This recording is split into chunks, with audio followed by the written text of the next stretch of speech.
Hey guys, Sean Ross Sapp of Fightful.com here, bringing you the first edition of How Fightful Would Book It. I've touted these for a little while. Since we scaled back some of the podcasts, I wanted to keep bringing you guys content, and this is one that you all wanted a lot.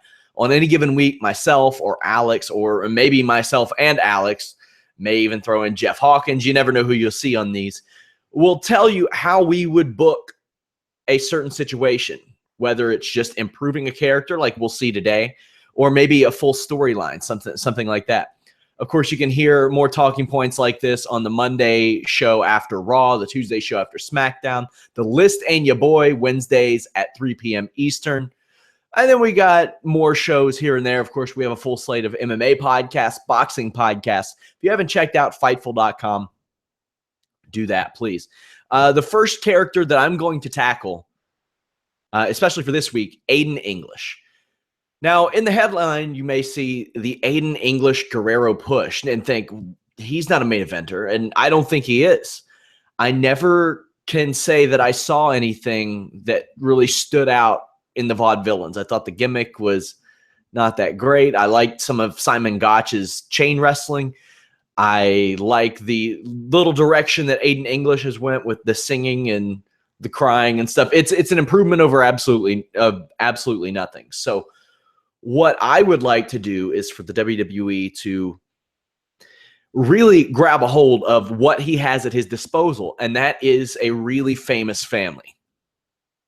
Aiden English might not want to do this, but it'd be for his benefit, it'd be for his family's benefit, it would be for the WWE's benefit, and it would be for their fans' benefit, because if you're going to have a mid-card or lower mid-card guy, I would rather them have an angle, or rather them have something that at least gets somebody to care about them. That's something you saw a lot. You hear people harken back to the Attitude Era. That's something that you saw a lot back then. There was a reason to care for them one way or another, whether they were involved in a top storyline or not. And I think this is an idea that could really work. Aiden English has been on a losing streak for a long time. He doesn't win. And recently, he's been crying when he loses. SmackDown will be in Tucson in July, and they've got a few shows down south. Aiden English is married into the Guerrero family. He married Eddie Guerrero's daughter. I would use the hell out of that. I would have Aiden English in Tucson or El Paso, ideally, is where you would want to do something like this. Say that he is going to win this wife for his beautiful wife, the daughter of Eddie Guerrero, who is sitting front row. He loses. She has this look of disapproval on her face from front row. Like, she doesn't say anything. She just has a look of disapproval. Backstage, we see Aiden English later on talking to his wife, Shaw, and she says, maybe you should consider doing something else because wrestling isn't working for you. And remember, she's trained. She was an FCW performer for years. So if she can cut a half-decent promo, that's really all you need out of her. And she wouldn't be malicious or anything when she says it. This is his wife, but you can see that like sense of annoyance. And he's upset. He thinks that he's upset her. He thinks that he's disappointed her. And he cries, just like he's done every week before. He's not afraid to emasculate himself, and that's important. Throwing your ego out the window is important when you're going to be a lower to mid-card guy in the WWE, and especially when you're doing a gimmick where you're crying. The next week, Shaw's front row again. Aiden says, I know I messed up last week, but this week I'm making good on it. Aiden loses again. This time backstage, she goes off on him. She's mad. Like, she's like, you're really disappointing me. You're really starting to affect not just yourself, but me. Because you're bringing my family's name into this. And if you want me to bring my family's name into this, that's a good way to get it started. So you better live up to the hype of the Guerrero name. She says things like, the only reason you got called up anyway is because we got married 3 months before it happened. I put in a good word for you. My family put in a good word for you. This is your last warning to get your act straight, or you're going to have to answer to the family. And I think this would be a good spot if you've got like an Edge around, like Aiden English turns around and he sees Edge talking to Zack Ryder, who was in La Familia, and he just says something like, trust me, you're going to want to listen to her because he's had to deal with it too. Can double as a comedy spot as well as advancing his character. The next week, I would have Aiden English face somebody kind of high up the card, not like big, but kind of high up the card, and he should put up a valiant fight and actually get the win.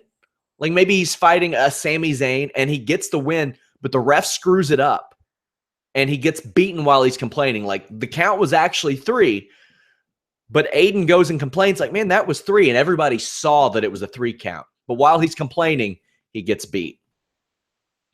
He cries again. Shaw gets on the mic, and in the middle of all of this, where she's like, you've done it, and Aiden English is like, no, because he knows what's coming, you hear, excuse me, and Vicky Guerrero comes out.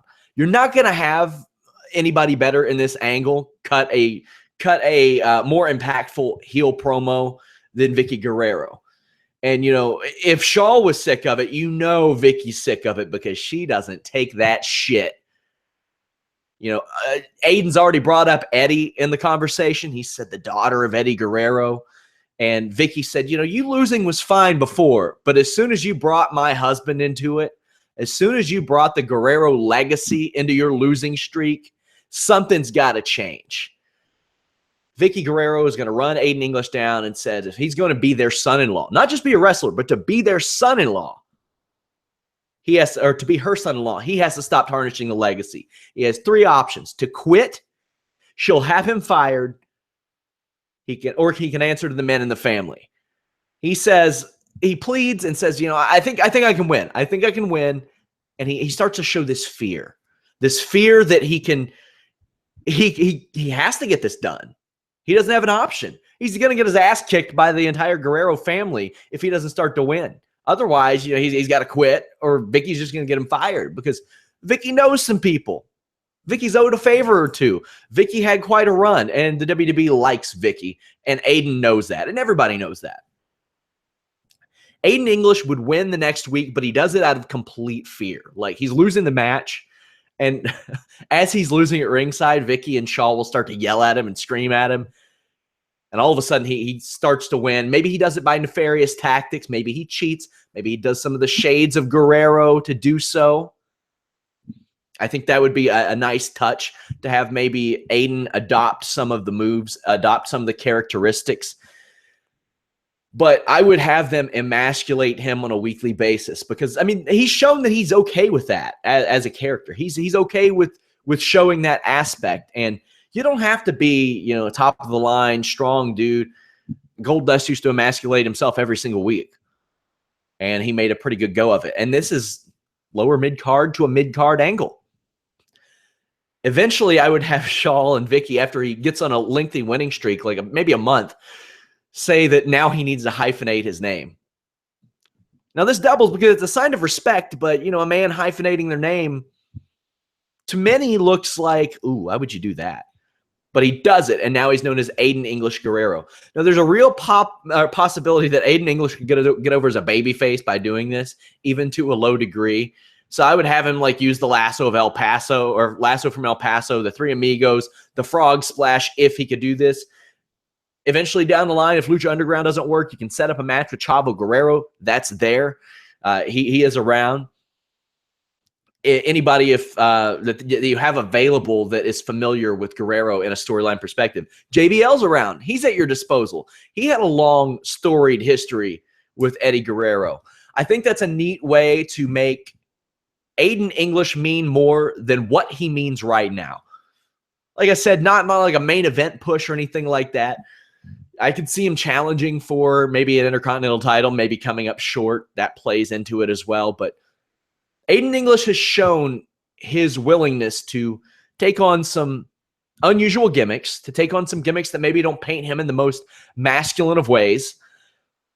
And, you know, this would get his wife and his mother-in-law a paycheck as well. It gets some of his family a paycheck as well. I'm sure he would be more than happy with that, also having them travel with him. You can't beat that. That's the first edition of how we would book it. I hope you all liked it. If you all want me to go more in depth in the future, I'd be more than happy to do that. Wanted to give you a quick sample of what we would be doing from here on out. Of course, check out Fightful.com, you guys. Register. We got our forums up and rocking. Love all the interaction over there. Wrestling, TV, movies, MMA, boxing, music, video games. You can talk about anything over there. But I want to thank you guys so much for joining us, and please keep supporting Fightful.com.